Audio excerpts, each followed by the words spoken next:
Bonjour tout le monde, j'espère que vous allez bien. Mon nom est Lynne Marie Germain, je suis coach en communication. C'est un rendez-vous habituel que j'ai pris avec les gens qui font partie du groupe Transformer la résistance en engagement. C'est un groupe Facebook qu'on a créé pour pouvoir échanger sur la communication parce que ma spécialité, c'est la communication dans le leadership.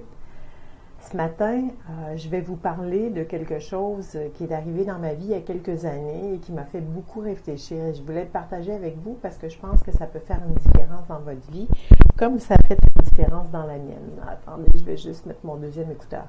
Alors, ce dont je voulais vous parler, c'est en fait, c'est les 3 mots les plus dangereux de la langue française. Quand quelqu'un est arrivé avec ça dans ma vie, je me suis demandé qu'est-ce que ça voulait dire exactement. Alors, je partage avec vous ces mots-là. Les mots les plus dangereux de la langue française, selon cette personne-là qui a introduit ça dans ma vie, c'est « je sais ça ». Quand la personne m'a dit que les 3 mots les plus dangereux de la langue française étaient « je sais ça », ça m'a fait réfléchir pendant un bon bout de temps. Et je vais partager avec vous ce que je pense que ça veut dire dans la communication, puisqu'ici, on parle de communication et de communication dans votre leadership. Alors, je présume que vous êtes quelqu'un qui, dans la vie, a déjà prononcé ces 3 mots. Ça, je sais ça. Ou même les prononcer dans votre tête quand quelqu'un est en train de vous parler.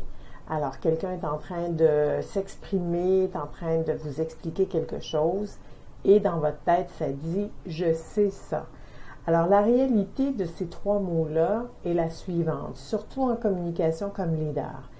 Quand vous opposez ces 3 mots-là à quoi que ce soit que quelqu'un est en train de vous dire, d'une part, vous êtes en train de ne pas écouter ce que la personne est en train de vous dire. Vous êtes en train de... dans le fond, ce que vous exprimez, c'est que vous avez l'impression que vous avez déjà entendu ce que la personne est en train de vous dire. Vous avez l'impression que vous connaissez ce que la personne est en train de vous dire.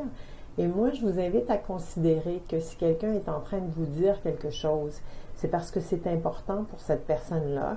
Comme leader, vous avez la responsabilité d'écouter la personne et de vous assurer que ce que vous êtes en train d'entendre, c'est pas quelque chose que vous savez déjà, ou d'aller chercher la nuance dans ce que la personne est en train de vous dire, parce que si la personne est en train de vous le dire et est en train de prendre la peine de vous répéter quelque chose qui, selon votre point de vue, est quelque chose que vous savez déjà, c'est probablement parce qu'il y a quelque chose que vous n'avez pas capté dans ce que la personne vous a dit. Alors ça, c'est le premier volet de pourquoi je sais ça, c'est dangereux. Autant de l'exprimer à quelqu'un que de vous le dire dans votre tête quand quelqu'un est en train de parler. La deuxième chose, en fait, je vais rester sur le premier volet quelques minutes juste pour vous inviter à considérer que je sais ça.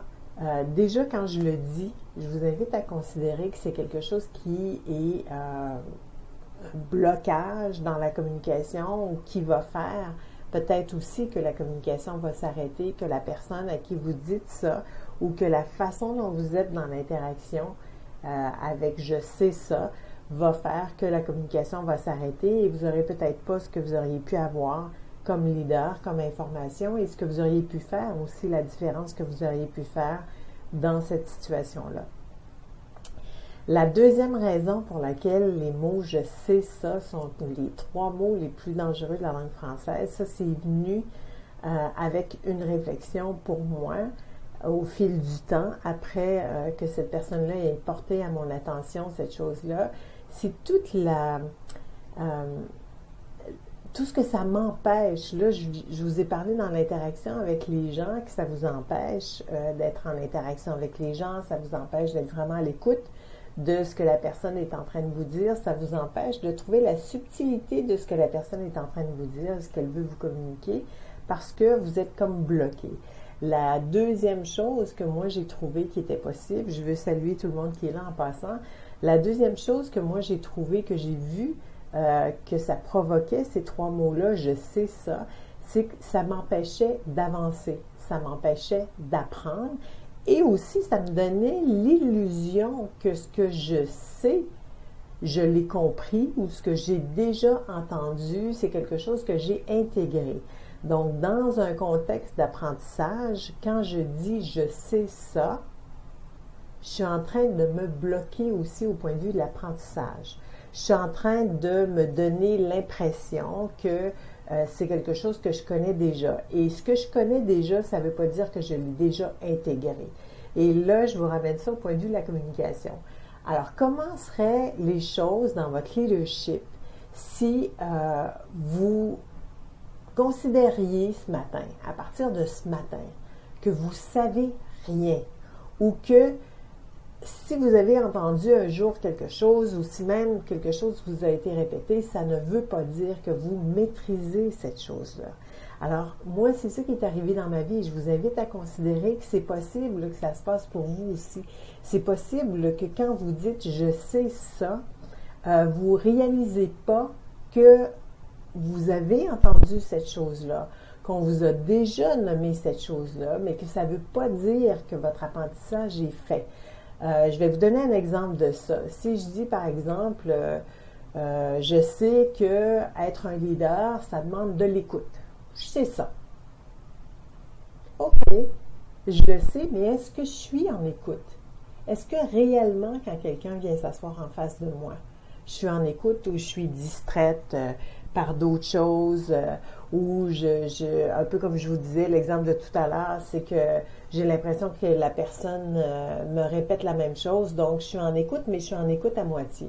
Alors ça, c'est le deuxième aspect que je voulais amener pour vous dans votre réalité de leader. Quand vous dites « je sais ça », la prochaine fois que vous vous direz dans votre tête ou à haute voix « je sais ça », demandez-vous si, même si vous le savez, est-ce que c'est quelque chose que vous avez intégré? Est-ce que c'est quelque chose que vous faites? Je sais que comme leader, je dois être là pour mon monde. OK. Est-ce que c'est ce que vous faites? Est-ce que vous êtes là pour vos gens? Je sais que comme leader, je dois avoir une écoute active. OK. Est-ce que vous avez une écoute active? Est-ce que vous avez vraiment cette capacité-là d'être là pour les gens, d'être là pour les autres? Alors, c'est ce que je voulais partager avec vous. Les 3 mots les plus dangereux de la langue française, leur effet qui peuvent être dévastateurs, autant dans vos communications comme leader que pour vous dans vos apprentissages, dans votre capacité d'avancer, parce que c'est pas parce que je sais ça que je le fais. Alors, je vous invite à vous regarder un peu aller aujourd'hui et à vérifier la prochaine fois que dans votre tête apparaîtront ces 3 mots « je sais ça ». Qu'est-ce qui se passe exactement et est-ce que vous savez vraiment ça ou est-ce le moment de vous arrêter et de regarder ce qui est en train de se passer et de voir qu'est-ce que vous bloquez. Parce que dans ce groupe-là, dans le groupe dans lequel on fait cette vidéo-là, c'est le groupe Transformer la résistance en engagement. Je vous invite à considérer que quand vous dites « je sais ça », il y a une résistance qui s'installe à l'intérieur de vous et vous n'êtes pas complètement disponible pour ce qui vous attend, soit en termes d'apprentissage ou pour l'interaction qui est en train de se passer entre vous et la personne qui est face à vous. J'espère que ces quelques minutes vont faire une grande différence dans votre vie à partir de maintenant, comme ça fait une différence dans ma vie à moi de savoir que je sais ça. Ce sont 3 mots qui peuvent être dangereux, qui peuvent générer de la résistance à l'intérieur de moi et générer de la résistance à l'extérieur de moi. Je vous souhaite une bonne journée. J'espère que vous allez bien. Au plaisir.